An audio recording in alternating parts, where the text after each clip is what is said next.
India TV YouTube channel को subscribe करें और बेल आइकन दबाएं। सुपरफास्ट 200 के बाद इस वक्त की बड़ी खबर अफगानिस्तान से आ रही है, जहां पंजशीर का किला तालिबान ने करीब करीब फतेह कर लिया है। तालिबान ने पंजशीर पर कब्जे का दावा किया है। साथ ही इस जंग का सबसे बड़ा चेहरा और अफगानिस्तान के पूर्व उपराष्ट्रपति अमरुल्लाह सालेह के घर हेलीकॉप्टर से हमले भी किए गए हैं। पंजशीर में तालिबानी हमले में रेजिस्टेंस फ्रंट को भारी नुकसान हुआ है, जिसके बाद उन्होंने तालिबान से सीज फायर की अपील की है। एनआरएफ यानी कि नेशनल रेजिस्टेंस फ्रंट ने पेशकश की है कि तालिबान अगर पंजशीर से अपने लड़ाकों को हटा ले तो एनआरएफ किसी भी तरह से मिलिट्री एक्शन से परहेज करेगा। पिछले 48 घंटों में तालिबान हमले में एनआरएफ को बड़ा नुकसान पहुंचा है। अमरुल्लाह सालेह ने पंजशीर से भागकर तजाकिस्तान में शरण ली है और इस जंग का दूसरा बड़ा चेहरा अहमद मसूद के अंडरग्राउंड होने की खबर भी है। यानी फिलहाल पंजशीर के ये दोनों बड़े नेता सुरक्षित हैं और साथ ही बड़ी खबर यह भी है कि पंजशीर में तालिबान के साथ जंग में मसूद के सहयोगी और रेजिस्टेंस फोर्स के प्रवक्ता फहीम दश्ती की पंजशीर की लड़ाई में मौत हो गई है।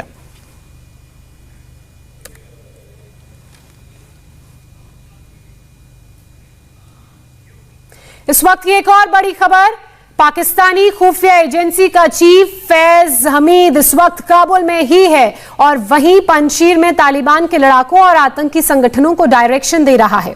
आईएसआई चीफ फैज काबुल में बैठा हुआ है और अमरुल्लाह सालेह के घर पर हो रहे हमलों को लेकर लगातार आतंकी संगठनों के साथ कोऑर्डिनेट कर रहा है। शनिवार की शाम को ही फैज ने काबुल के कसाई के नाम से बदनाम अफगानिस्तान के पूर्व प्रधानमंत्री से मुलाकात की थी।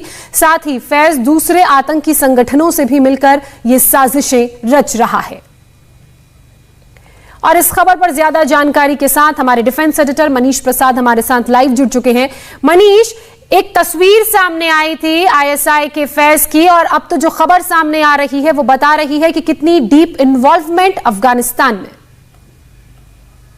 जोशना, डीजीआई जनरल फैज गुलबुद्दीन अहमदकार से मिले, जो कि पूर्व वहां के प्रधानमंत्री हैं, और जो बाकी फोर्सेस के लोग हैं उनसे मुलाकात की। लेकिन सबसे ज्यादा गंभीरता इस बात की थी कि खास तौर पे पंजशीर के इलाके में एयर डोमिनेशन करने के लिए एक पूरी स्ट्रेटेजी डीजीआईएसआई ने तैयार की और इसी के तहत जो अमरुल्लाह सालेह और साथ में अहमद मसूद का जो मेन एरिया था उस एरिया को बॉम्ब किया गया एरियल टारगेट से। और फिर इतना बॉम्ब करने के बाद जो वहां पर कैजुअल्टीज बहुत ज्यादा हुई, नॉर्दर्न रिस्ट्रेंट फ्रंट को बहुत ज्यादा इसमें नुकसान सहना पड़ा और फिर उसके बाद एनआरएफ की कई सीनियर लीडरशिप वहां से एस्केप कर गई। हमें जो जानकारी मिल रही है उसके मुताबिक अमरुल्लाह सालेह और अहमद मसूद इस समय सुरक्षित हैं, लेकिन चुनौती इस बात की थी कि पंजशीर को ये संभाल पाएंगे या नहीं। लेकिन स्ट्रेटेजी में जैसे पाकिस्तान की एंट्री हुई है ओपनली, उसके बाद अब पंजशीर को संभाल लेना बहुत मुश्किल है और इसीलिए तालिबान के जो फोर्सेस हैं जिनको गुमराह करके वहां भेजा गया है, उनको कहा गया है कि यूएस फोर्सेस के साथ उन्हें लड़ाई लड़नी है, इसलिए पंजशीर में जाए और वहां पर जाके बॉम्ब करें। तो ये एक बड़ा चेंज दिखाई दे रहा है पिछले 24 घंटे के अंदर और इसमें सबसे ज्यादा नुकसान इस समय एनआरएफ को यहां पंजशीर इलाके में हो रहा है। लेकिन नजरअंदाज डीजीआईएसआई की भूमिका को बिल्कुल नहीं करना चाहिए, क्योंकि जनरल फैज जब यहां पर पहुंचे तो उन्होंने स्ट्रेटेजिकली सबसे ये भी कहा कि सब कुछ ठीक है, क्योंकि खबर इस बात की थी कि मुल्ला अब्दुल गनी बरादर और अनस हक्कानी और खलील हक्कानी के बीच कॉन्फ्लिक्ट है। दरअसल ये लीडरशिप को लेकर है, आने वाले समय में सरकार फॉर्मेशन को लेकर है।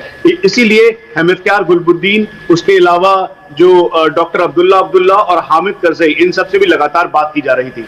मनीष, एक बात बताइए कि जो लगातार जो नेशनल रेजिस्टेंस फोर्स है या फ्रंट है, उनकी तरफ से बताया जा रहा है कि हम सीज फायर के लिए तैयार हैं, वो ऑफर कर रहे हैं, क्या तालिबान की ओर से इस पर कोई रुख सामने आया है या फिर वो सीज फायर के लिए तैयार हैं? क्या चल रहा है?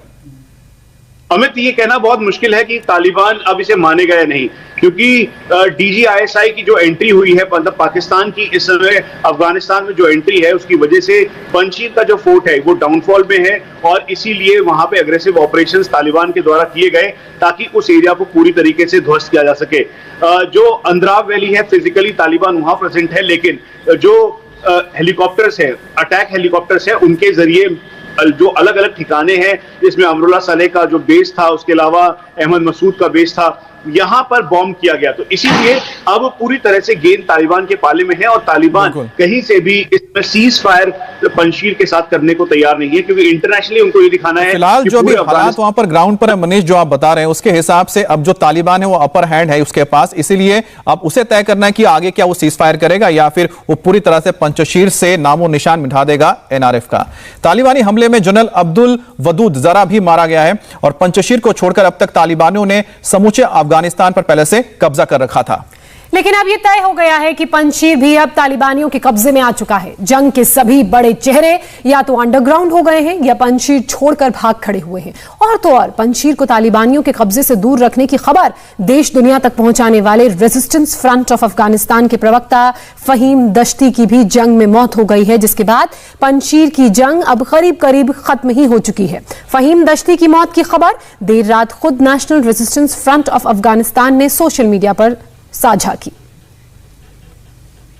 मनीष, जिस तरीके से अफगानिस्तान की बात की जाए, लगातार सीज फायर की मांग की जा रही है रेजिस्टेंस फ्रंट द्वारा, तो वहीं उस मांग पर तालिबान का जो स्टैंड है वो क्लियर नहीं हुआ है। लेकिन फिलहाल वहां हालात क्या हैं? क्या बहुत सारी कैजुअल्टीज हुई हैं?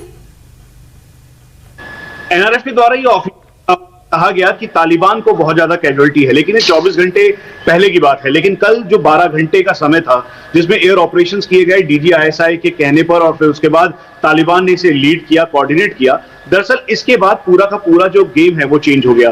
क्योंकि पंजशीर का एरिया जो अंद्राव वैली पे डोमिनेंस था तालिबान का, उसके आगे वो आ नहीं पा रहे थे। लेकिन जब एयर सपोर्ट इनको मिला तो उसके बाद पंजशीर में बहुत ज्यादा बॉम्बिंग की गई, जिसमें पंजशीर के लोगों की बहुत ज्यादा कैजुअल्टीज हैं, चाहे उसके कमांडर हो या स्पोक्स पर्सन हो एनआरएफ के।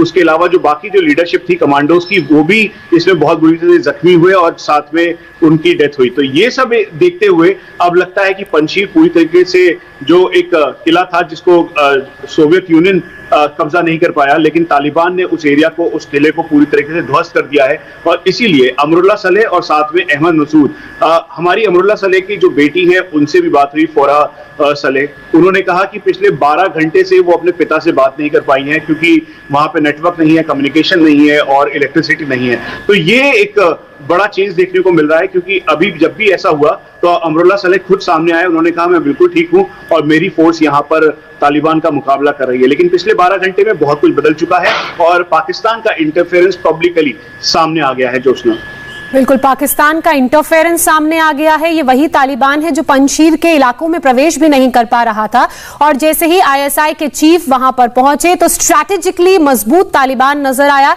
और अब खबर यह है कि इस पूरे इलाके पर कब्जा कर लिया गया है और जो रेजिस्टेंस फ्रंट के बड़े नेता हैं, बड़े जनरल्स हैं, वो या तो छुप गए हैं या दूसरे देश चले गए हैं।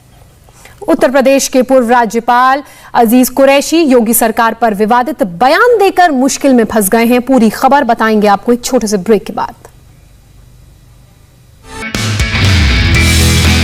नमस्ते, मैं हूं मीनाक्षी जोशी। वीडियो और खबरों से अपडेट रहने के लिए India TV YouTube channel subscribe करें, बेल आइकन दबाना ना भूलें। जुड़े रहें इंडिया टीवी के साथ।